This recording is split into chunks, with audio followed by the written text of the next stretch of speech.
Hey guys, how's it going? It's Al. 5 players that I am not drafting. Not necessarily a do not draft list, definitely not a must avoid list. You draft whoever it is you like, but these are 5 players that at ADP, I just am not ending up clicking their names an awful lot through draft season. And part of it is because of some of them changed situations. Some of them have had situations change around them. But most often it's because I believe that there are other players being drafted in the same exact range where the ADP and the price tag just isn't going to match up with the projections that they would need to pay that off. And there are other players at those price points who do. So it's not about hating the players. It's more about hating the price and liking other players better. I'm going to detail those 5 players for you and the players that I like better at the price points where these 5 players are being drafted. So thank you guys for being here. Drop a like on the video, subscribe to the channel, ring the notifications bell. Let me know in the replies down below who you aren't drafting so far this season, which players you aren't drafting, and why does it scare you? Let's go. He's a legend. One of the bigger parts about this video is that I'm not just not drafting these players. I'm not drafting these players and they have a potential to really come back and bite me. These are 5 tough players, very good NFL athletes that I'm not drafting. And if things don't go the way that I'm projecting to go, it could really hurt me. Starting with Davante Adams. I am not drafting Davante Adams very often. I know that you saw a video that I did on this channel with Rich Rebar where I kind of let the guest decide where we're going to go with the draft picks. And he said, hey, take Davante. Here's why I don't like Davante this season. Now, he is one of the most talented wide receivers in the NFL and possibly the most talented wide receiver in the NFL, right? Like his peers think that he's great, but this is not an IRL game. We play a game called fantasy football. Now, while his targets may remain similar in 2022 to what they were in 2021 and 2020, the way that those targets are going to get distributed probably will not stay the same. Something that Davante Adams has seen the last 2 seasons and even the last 3 seasons, he's been one of the top 2 players when it comes to in the league, when it comes to, let's say, targets acquiring targets inside the 3-yard line, right? So like when teams get that tight, when they get in that close, typically they run the ball, right? Like that's what you see. They line up in a power formation, they run the ball. Well, he's had Aaron Rodgers throwing him the football. And when they got to the 1-yard line, Aaron Rodgers would audible out of whatever they called on the sideline and just flip the ball to Davante Adams. And he'd gather up a whole bunch of touchdowns in that manner the last couple of seasons, the last 2-3 years. Now that's not going to happen this year, at least not as much. Now it may, right? And this is where it could end up biting me, right? So like he's got an ADP on underdog fantasy of like 8. He's the wide receiver 4 off the board. I'm opting for either Steph Diggs, Joe Mixon, Harris, any of the Dalvin Cook, any of the other players at the back end of the first round over Davante Adams, because I just don't think that, one, he's going to be able to sustain the touchdown production that he saw in Green Bay. One, Derek Carr is not Aaron Rodgers. Big shock, right? I know he claims that he went from one Hall of Famer to another, but like really, you didn't. And it's kind of a problem to think that Aaron Rodgers can throw for 35 to 45 touchdowns in a year and Carr throws for like 20 to 28 in a year. So for him to jump up into that range with the target competition that he has on the Raiders, Hunter Renfrow and Waller, these are guys that can play a little bit more at a high level to command targets in short situations around the end zone and in the red zone than the competition for targets that Davante Adams saw in Green Bay. Now, I think that there's going to be a solid floor here. He's going to get 150-ish, if not plus targets from Carr in this Raiders offense. I'm just not seeing the massive touchdown upside that I would need, a guy that can get me 12 to 16 touchdowns when I'm drafting at the back end of the first round, and I would opt for other players in that range. But if he maintains that same role, it's going to bite me. I'm projecting that he gets more at the end of the season. When we look back at what he has produced, I'm projecting that he's going to end up with more end of the second to top half of the 3rd round value, as opposed to top 12 in fantasy scoring over the course of the season. So Davante Adams has been somebody that I have not been clicking, and I'm a little bit scared about it. Next on the list, Michael Pittman Jr. Every single content producer's favorite bust out, breakout candidate for 2022. Again, it's not about hating the player. I just don't like the price. His ADP has skyrocket. It's 28.4. He's going in the first half of the third round now. This is not a guy going at the back end of the fourth, top half of the fifth round like he was in May. He's going at pick 28 on the regular. We've seen him go as high as the back end of the second round, pick 20, 21. His ADP continues to rise because everybody's talking about it. I did not like the ADP at like 33. I definitely don't like it at 28. You're talking about the range where you're drafting Keenan Allen, Mike Williams, also on the Chargers, DJ Moore.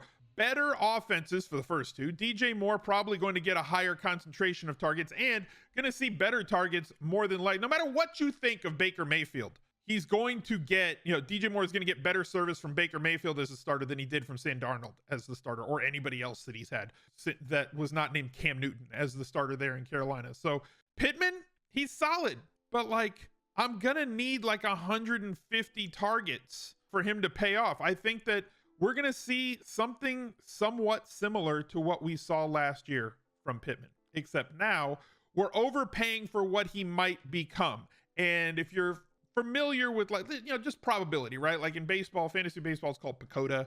There was a stat that came out to kind of figure out the bell curve and what probability there is for a player to have their top season, their 10 PECOTA season.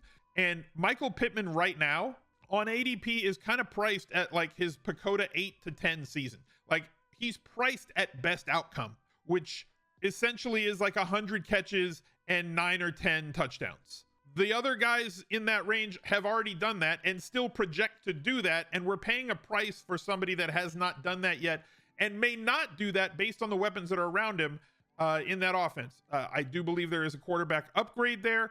Going from Wentz to Matt Ryan, I believe in him a lot more than I believed in Wentz, but you still have that big monster once they get around the goal line. Jonathan Taylor is going to take a whole lot of touchdowns away from Michael Pittman. Now, again, this is scary.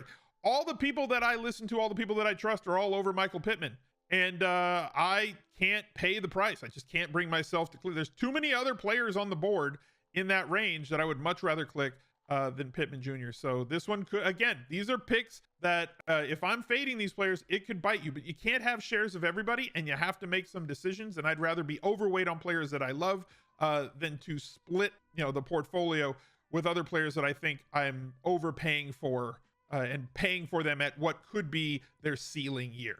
Cam Akers looked horrible last year. Now, all kudos to him for coming back as quickly as he did from his Achilles tear in last summer, but he was not efficient at all. He did look quick when he came back, but like he just wasn't breaking any tackles. Some of that you could attribute to the fact that they played San Francisco, Tampa Bay, Arizona, San Francisco. Like he ran through a gauntlet of really ridiculously good rushing defenses. But I think that there are other players in his range. Ezekiel Elliott has been the one that I've been drafting the most in that range. You're also looking at Deontay Johnson, who's an absolute stud. If you wanted to get an elite tight end, Darren Waller going in that same price range, ADP of 43 and the 19th running back off the board. There's just other running backs available there who are going to have more involvement in the passing game than Cam Akers will, who have the similar touchdown expectation. Now, that's the one thing that he has on this Rams offense that some other guys don't have. Like Travis Etienne, who's being drafted around that same range, does not have the touchdown ceiling that a Cam Akers could possibly have as the 70% back on the Rams. And that's where fading Akers for me could really come and bite me in the butt, is if he's just fine, right? Like not like 5 yards a carry. Like if he's like 3.7 yards a carry and gets, 320 touches this year, and that Rams offense is as potent as it was last year, we could be looking at 12 to 15 touchdowns from Cam Akers.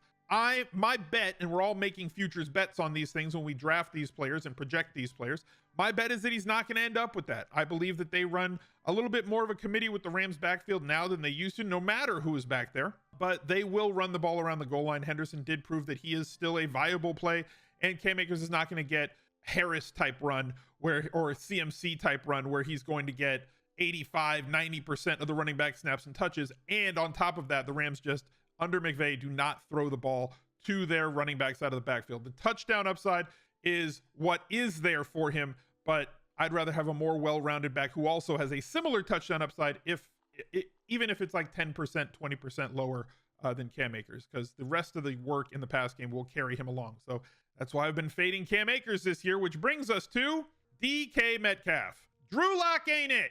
Been saying it for years. He's still not it. DK Metcalf is an absolute beast. I want to buy DK Metcalf. I cannot buy DK Metcalf with an ADP of 53, the 25th wide receiver being drafted as a low-end wide receiver 2, high-end wide receiver 3, especially considering the ADP drop from him to like Tyler Lockett going around pick 100 right now. Look, if Metcalf was around in like the 65 to 75 range with the touchdown upside that he brings along with him, sure, I'd buy him no matter who his quarterback was. The upside with him where this could bite me, right, is if they get a quarterback upgrade from Drew Lock to like Jimmy G. Now, look, I know that I haven't been the biggest proponent of Jimmy Garoppolo in the past, but again, it's all about comparison and quality of targets, and the targets that would come from Jimmy Garoppolo are better than targets that would come from Drew Lock. Now, in his favor, Drew Lock will throw the ball deep, and DK Metcalf can get deep and beat people for contested catches and such, but like, the drop-off in quarterback efficiency is massive here,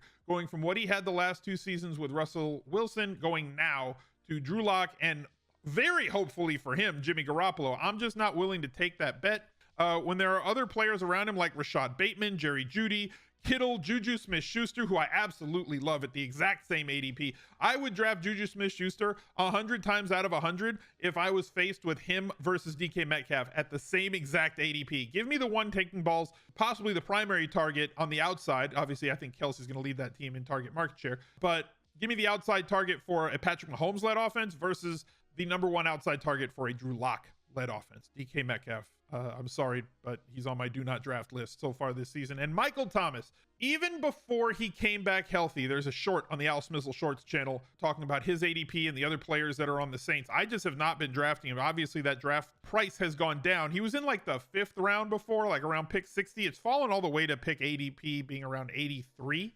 I think it's going to rise now that he's healthy again and actually practicing. He did not start camp on the physically unable to perform list. Last time he was healthy during draft season, he was like a top 7 pick overall. We're getting him now around pick 83. Maybe it settles in around pick 65. It's still a massive discount over what the player used to be. He's missed 2 seasons with a mysterious ankle injury, so I just haven't bought in. I don't like this Saints offense. There's the uncertainty of whether or not Kamara is going to be there or not.